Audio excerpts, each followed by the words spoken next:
Now look at human physiology. We were arboreous, hunter-gatherers, sleeping on the forest and sleeping on the branches or trees when we were hunter-gatherers. And we could eat only what was available there, fruits and probably some vegetables. Now very interestingly, this was the era when we were very, very healthy. Some records show that we had no illness at all. All that the causes of death were two: A, old age; B, predation. No illness.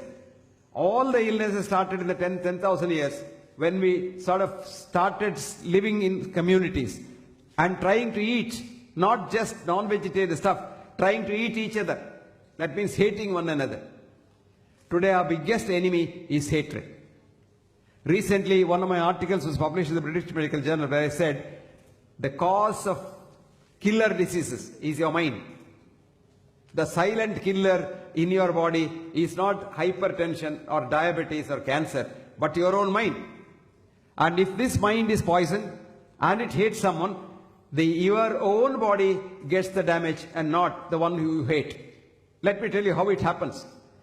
If I can take a photograph of yours with a biophoton camera, I can see every cell of your body, every atom of your body emitting a photon light. And when I look at that, they are so happy, dancing. If all the cells, you have over 120 trillion cells in your body. Each one of these cells loves the other cell.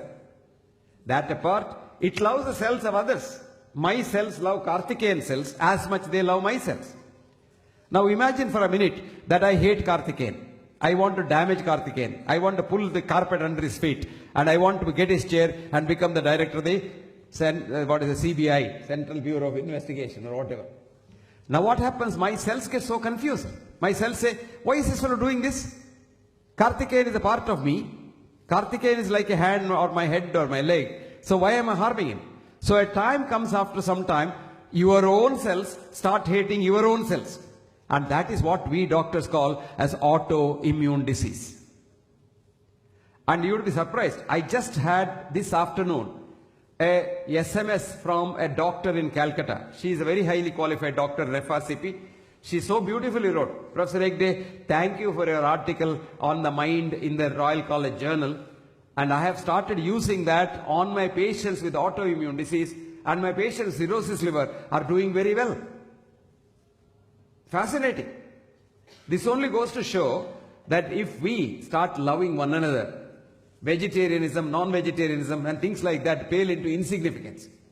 Ultimately what is needed is love, universal compassion, and that is what exactly is what is called good health. I'll give you the definition of good health. Good health is not absence of disease, because the definition of disease, every one of us has a disease, forget about it, but it doesn't kill you. We doctors connect disease with death so that they frighten you because we want more patients. I'll give you one example how we fool you. We tell you, if you're a diabetic, even if you're a South Indian eating rice, we tell you, you must start from tomorrow eating chapati. Now this creates a lot of problems in the house. The wife who doesn't know how to make chapati, she struggles to make chapati, she can't do it, and she does something which she doesn't like to do.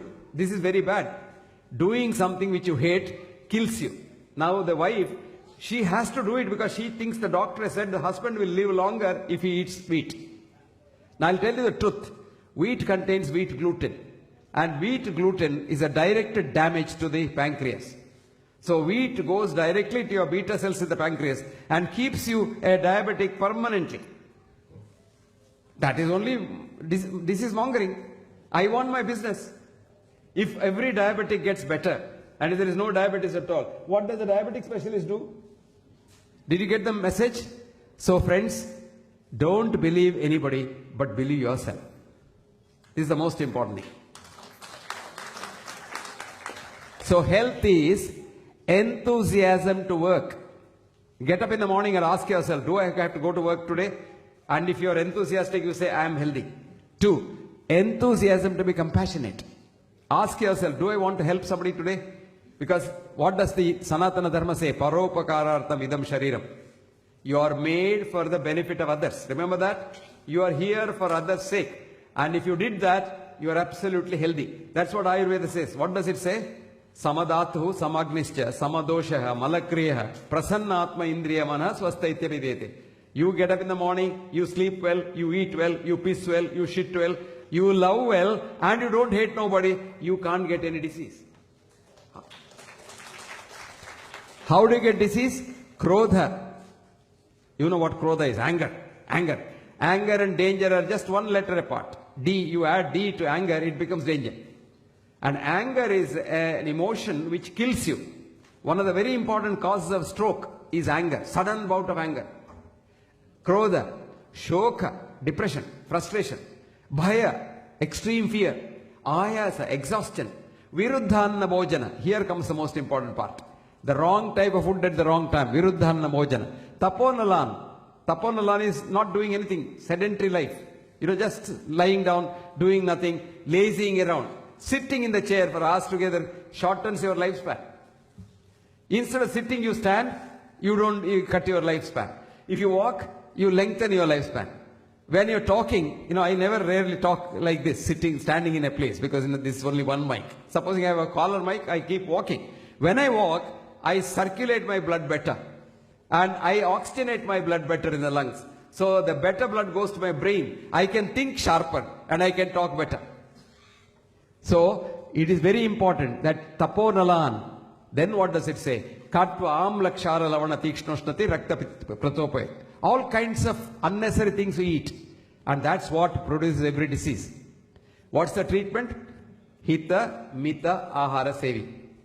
What you like. Now when you sit for eating, love your food. And think of the person who has cooked the food. And imagine the food will be very happy for you. And you start watering in the mouth before you see the food. And when you start seeing the food, the watering, the enzymes in all over the gut start secreting. So you get better digestion, better absorption, and you're more tranquil when you eat. Think of the wife or the husband or whoever has cooked it for you, and the effort that has gone into it. And eating with the hand, you're giving your bioenergy.